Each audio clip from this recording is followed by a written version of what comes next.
And welcome to another live reading. Today I will be reading Chapter 4 from Jordan's Arrow. Chapter 4, Respite. Bhopal helped to steady Jordan as they slowly walked out of the village into the nearby forest. The twin stars were obscured by the overcast afternoon sky, which threatened sleet or snow. The steady cold breeze was a hindrance, but they were not deterred. She stumbled when one of her feet sank into a small snow-covered hole, throwing off her already precarious balance. Bhopal swiftly angled himself in front of her, stopping her fall. He waited for her to recover her equilibrium. "I do not think we should continue, Jordan. The weather is not good for this, and you are so—" He stopped to correct himself. "You could have the baby at any time." "All right," Jordan conceded. "I just wanted to spend more time with you before she's born." "Why did you not say so earlier? I will spend every moment with you," he added, "and that would make me very happy." She pulled him into a passionate kiss, grateful for his devotion. "This is why I wanted another child with you, Bhopal. It amazes me to have you, someone with so much love inside, for a mate. To know that you hold me so dear in your heart, I cherish it, and you. You won my heart long ago, Jordan." The wind carried his braided snow-white hair behind him. The amber in his loving, tender look was brought out even more by the rich crimson robe he was wearing. Jordan was near entranced.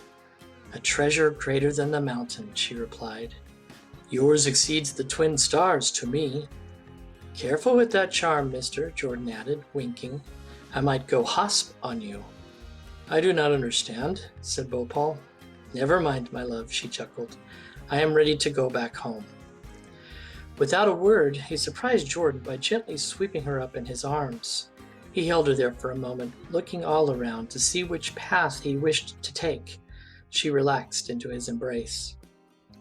"Can I stay in your arms for the rest of the day?" Jordan asked, looking up at him.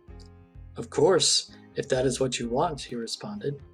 "I do," she answered, earning a quick smile from him.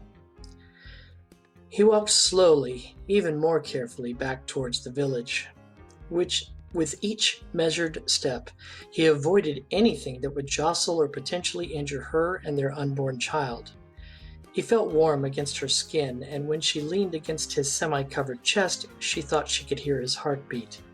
To her, this was almost paradise. "Only you, Bhopal. You are the only one who could make me abandon my fears. You were the one I risked everything for, the only man in the world I could have taken as a mate. You made it worth what I endured having our son, and I'm proud to carry your daughter with as much tenderness as you are carrying me now. I love you." Bhopal looked down at Jordan in his arms and smiled as he continued towards their destination. He seemed to almost read her thoughts. She realized she must have been projecting her feelings rather intensely. Or maybe he just knew her that well. Several minutes later, they crossed over the threshold of their hut. Arrow sat at the back of the hut on the floor, playing with a hide-skin-covered drum that Hosp had crafted for him as a birthday gift. Bhopal suppressed a laugh, as it sounded like their son was trying to attack the drum more than make music. But there was no doubt he was enjoying the cacophony. Jordan looked at Bhopal, then at Arrow, and returned her gaze to her husband, motioning her head towards the door. Bhopal cleared his throat loudly to get his son's attention. "Yes, Torkam?" Arrow replied. "Has Moscow heard you play the drum yet?" Bhopal asked. "No, Torkam."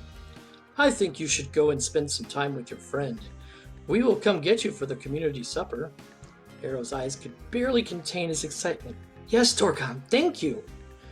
The boy ran out of the hut, holding the racket maker at his side. Bhopal and Jordan watched in amusement. "Nicely handled, husband," Jordan grinned. "He could smash rocks together and Moscow would enjoy it," Bhopal added. "I doubt Zaska and Raybon will be thrilled. That is their problem. I want to have you to myself." "And you will," Jordan answered, raising an eyebrow. 2 hours later, Jordan awoke in Bhopal's arms. He was still asleep, lightly snoring, and she did not want to wake him. She was relieved that her baby seemed unconscious too. Just enjoy this. There may not be many more opportunities like these for a while. Jordan considered that even if she was not in line to become chiefess, her children would take up most of her and Bhopal's time for several years to come. And yet, she knew she was going to be chiefess, and she would have even less time for herself and Bhopal. Without meaning to, she sighed loudly. Bhopal stirred, making an incoherent sound before opening his eyes and looking around the hut. Jordan sank down a little, embarrassed.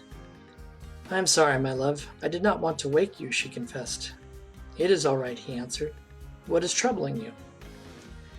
She pulled his arms closer to her, resting her arms and his on her belly. She wanted to snuggle into his chest, but simply rested her left cheek and the side of her head against it instead. "I was thinking about when I will be chiefess someday, and I worried that I will not have as much time with you. I did not like that idea." "I understand. I would not like that either. But as chiefess, you can give me a position that requires me to be with you most of the time." "Would that not be abusing my authority?" Jordan asked. "No, I can give the example of my parents. My mother is chiefess, but her mate is the village healer.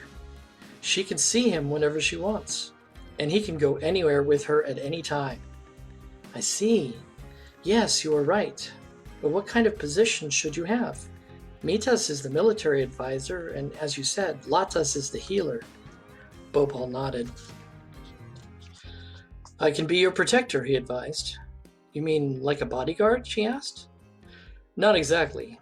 I would protect more than your life. I would be there to talk with you, help you relax, keep your morale up. I would care for your heart as well." She took his hand in hers and kissed it. Then she leaned back against him. "You get the job. You will be my protector when I am chiefess." "As my chiefess commands." "I am not chiefess yet." "You are the chiefess of my heart." Jordan blushed, her smile beaming. "This is paradise." And that is chapter 4. A little shorter than some of the others, but hopefully enjoyable nonetheless. Are you enjoying these readings? That's really what I want to know. And what do you want to hear? I don't think I can read a complete book, but I can probably manage a few more chapters as we get through the month. So I look forward to your responses, and I thank you for joining me, and we'll see you next time.